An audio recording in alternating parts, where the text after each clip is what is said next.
Ayatollah খামেনির মৃত্যুতে ফুঁসে উঠেছে গোটা বিশ্ব। মার্কিন দূতাবাসে জ্বলছে আগুন, স্থাপনা ভাঙতে ভবনে হামলে পড়েছে জনতা। এই ভিডিও দেখে চোখ কপালে তুলেছে পুরো বিশ্ব।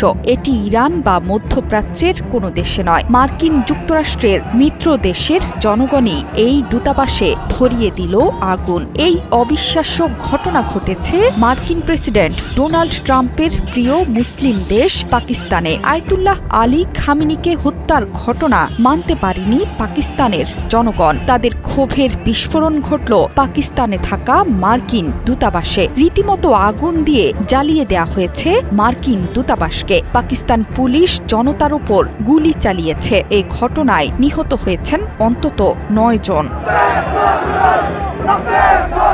ইরানের সর্বোচ্চ নেতার মৃত্যুর পর ক্ষোভের উদগীরণ ঘটায় পাকিস্তানের সাধারণ জনতা। করাচিতে মার্কিন কনসুলেট এলাকায় তুমুল বিক্ষোভ করতে দেখা যায় শত শত মানুষকে। রোববার মাইকোলাচি রোডে অবস্থিত কনসুলেটের সামনে বিক্ষোভ এবং তুমুল সংঘর্ষের ঘটনায় উত্তাল হয়ে ওঠে পুরো এলাকা। পরিস্থিতি নিয়ন্ত্রণে আনতে টিয়ার গ্যাস এবং লাঠিচার্জ করে আইনশৃঙ্খলা রক্ষাকারী বাহিনী। করাচির সিভিল সার্জন বলেছেন, হাসপাতালে ৬টি মরদেহ পেয়েছেন তারা।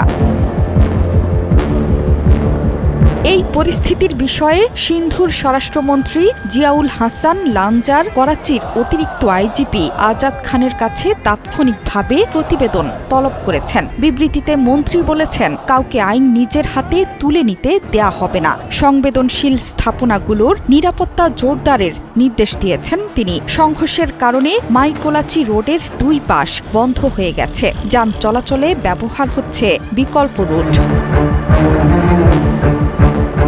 পরিস্থিতি নিয়ন্ত্রণে জিন্নাহ ব্রিজ, আইআই চুন্দ্রিগড় রোড আর বোট বেসিন এলাকায় কাজ করছে ট্রাফিক পুলিশ। খামেনির মৃত্যুতে লাহোর, ইসলামাবাদেও বিক্ষোভের খবর পাওয়া গেছে। পাকিস্তানের এই ঘটনায় এটা স্পষ্ট যে ইরান, যুক্তরাষ্ট্র, ইসরায়েল সংকটের কঠোর পরিণতি ভোগ করছে পুরো বিশ্ব।